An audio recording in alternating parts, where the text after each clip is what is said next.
Makamu wa rais wa klabu ya Yanga Arafat Haji amekataa kutumia kipaza sauti alichopewa na shabiki nje ya ofisi za bodi ya ligi ya Tanzania TPLB, akidai kinafanana na kile anachokitumia ofisa habari wa Simba Ahmed Ally na kueleza kuwa kina utata.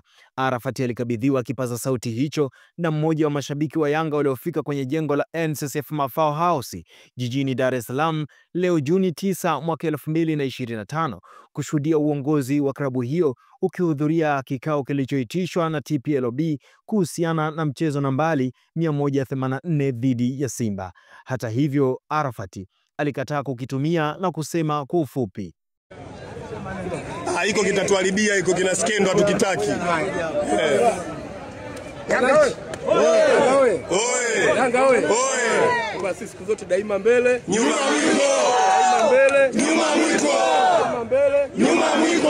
Tumemaliza. Shukrani. Sisi tumekuja hapa kusema yale ambayo mnataka nyinyi tu basi. Kabisa.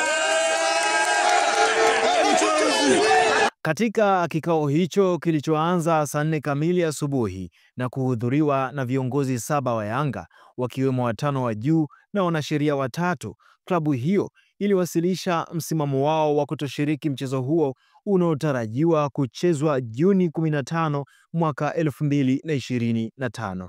Msafara wa Yanga ulioongozwa na Arafat Haji na kuambatana na wajumbe wa kamati ya utendaji Alexander Ngai na Rogers Gumbo, mwenyekiti wa mashindano, ofisa mtendaji mkuu Andre Mtine, ofisa habari wa Yanga Ali Kamwe pamoja na jopo la wanasheria 3. Katika taarifa rasmi iliyotolewa na Yanga baadaye, uongozi wa klabu hiyo umeeleza kuwa umeshiriki kikao hicho kwa heshima ya wito wa TPLB, lakini umebaki na msimamo wa awali kuwa hautashiriki mchezo huo hadi pale matakwa yao yatakapotimizwa. Sehemu ya taarifa hiyo kwa umma inasema, na nukuu, baada ya majadiliano ya saa kadhaa, viongozi wa klabu waliwasilisha msimamo wa klabu yetu kuwa hautashiriki mchezo nambari 184 uliopangwa kufanyika tarehe 15 Juni mwaka 2025 mpaka pale matakwa yetu tuliyowasilisha kwa maandishi kwao yatakapotimizwa.